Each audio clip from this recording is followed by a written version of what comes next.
नमस्कार, तिखट तडकामध्ये आपलं स्वागत आहे। आज आपण बघणार आहोत भरली भेंडी। इथे मी भेंडीचे छोटी भेंडी मोठी असेल तर तिचे 2 भाग करून घ्या, असे मध्ये चिरून घेतलेत। याप्रमाणे अशी सगळी भेंडी मध्ये पोट फोडून घेतलंय तिचं।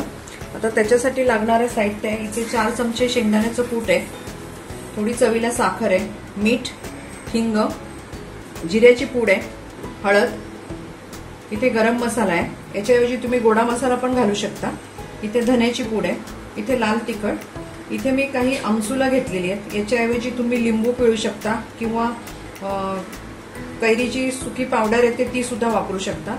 इथे मी 2 चमचे चण्याचं पीठ घेतलंय। हे सगळं साहित्य आहे, आपण हे चण्याचं पीठ पहिले भाजून घेऊया, मग सगळं साहित्य बघूया। हे मी जरा भाजून घेते। चण्याचं पीठ ऑप्शनल आहे, तुम्ही पाहिजे असेल तर घालू शकता, नाही घातलं तरी चालण्यासारखं आहे।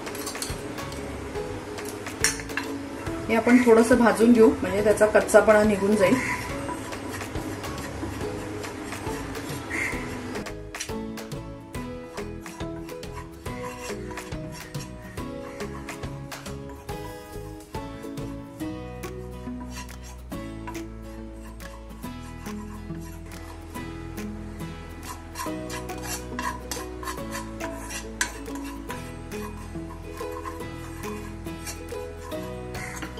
हे पीठ आपलं भाजतंय तोपर्यंत आपण इथे हे आमसुलाचे छोटे छोटे तुकडे करून घेऊ।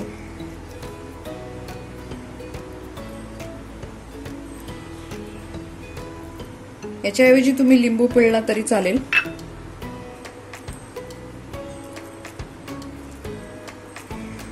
साखरच्या ऐवजी तुम्ही थोडासा गूळ जरी वापरला तरी छान लागतं।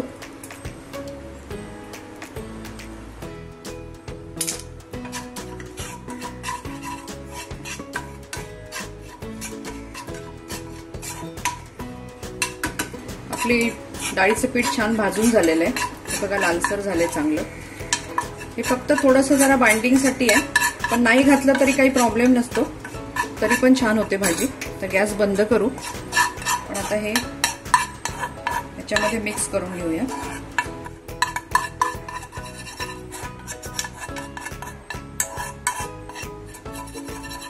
आपण हे शेंगदाण्याचं कूट आणि डाळीचं पीठ आणि आमसूल एकत्र केले, त्याच्यात ही साखर बाजूला काढली ती पण एकत्र करूया। आता आपण बाकीचे मसाले त्याच्यामध्ये घालून घेऊ। ते गरम मसाला आहे, जिऱ्याची पूड आहे, ही धन्याची पूड आहे, थोडीशी हळद, हिंग, हे लाल तिखट आहे आणि चवीनुसार मीठ।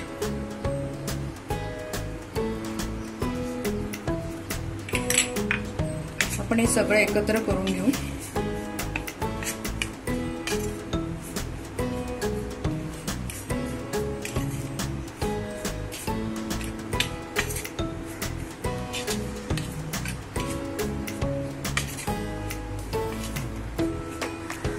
हाताने केलं तरी चालेल, गरम होतं म्हणून।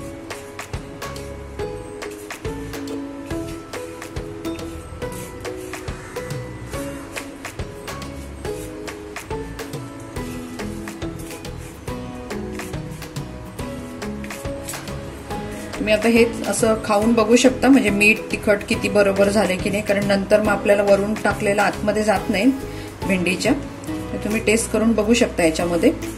आता आपण याच्यामध्ये थोडंसं तेल आहे ना, ते त्याच्यावरती टाकणार आहोत। हे कच्चंच आहे, म्हणजे गरम केलेलं नाहीये, साधं तेल आहे।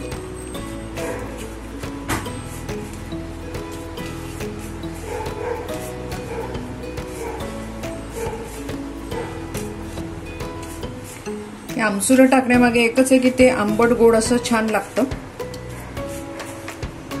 आणि आंबटमुळे भेंडीचा चिकटपणा पण जातोच, म्हणजे आपण तसंही भेंडीला काहीतरी आंबट टाकतोच। आपलं छान मिक्स झालेलं आहे, त्याची चव बघते, म्हणजे मग काही टाकायचं असेल तर कळेल।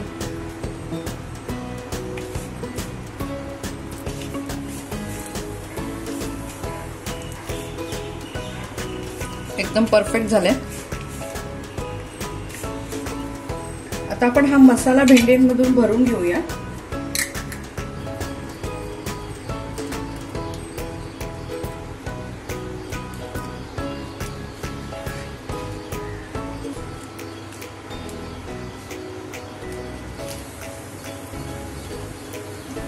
असा पूर्ण भरून घ्यायचा.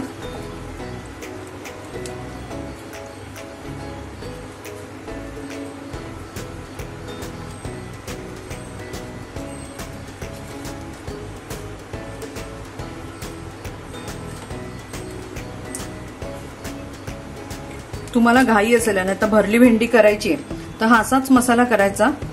भेंडीला अशा चिऱ्या टाकायच्या आणि डायरेक्ट मसाला टाकून भेंड्या टाकल्या ना तरी पण थोडाफार मसाला त्याच्यामध्ये जातो. असं भरायला जर वेळ नसेल तर झटपट तुमची तशी पण भरली भेंडी होऊ शकते.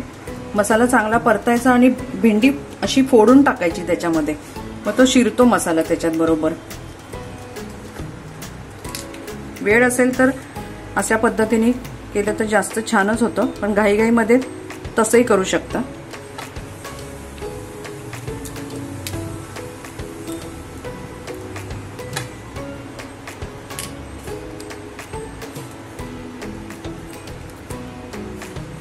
आता आपण ही सगळी भेंडी अशीच भरून घेऊया.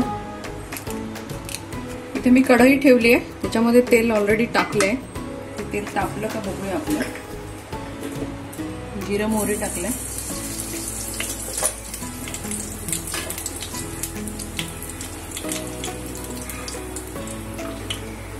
आपली सगळी भेंडी भरून झाली आहे. जो काही थोडासा उरलेला मसाला मी याच्यातच टाकून दिलाय तो.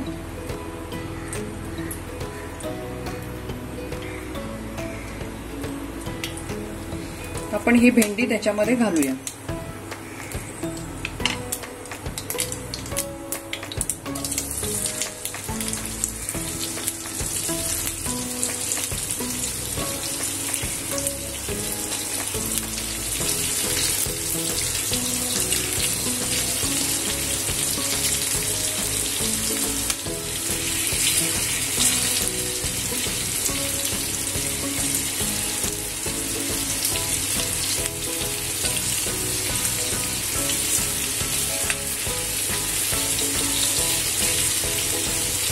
मसाला आपण त्याच्यामध्ये.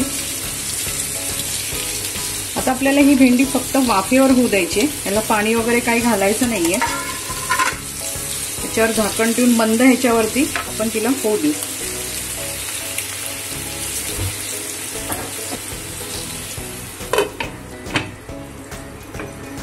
गॅस मंद ठेवा.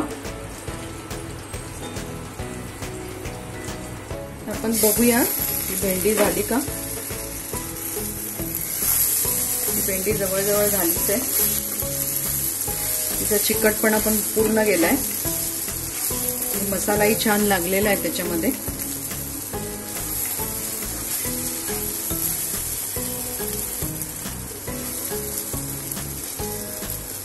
दोन मिनिटं ठेवून आपण आता उतरवून घेऊ तिला. 2 मिनिटं वाफ येऊ देते, मग काढून घेऊया की आपला भेंडी मसाला तयार. इथे आपण बघूया आपली भेंडी तयार झाली का. इथे आपली भरली भेंडी तयार झाली आहे.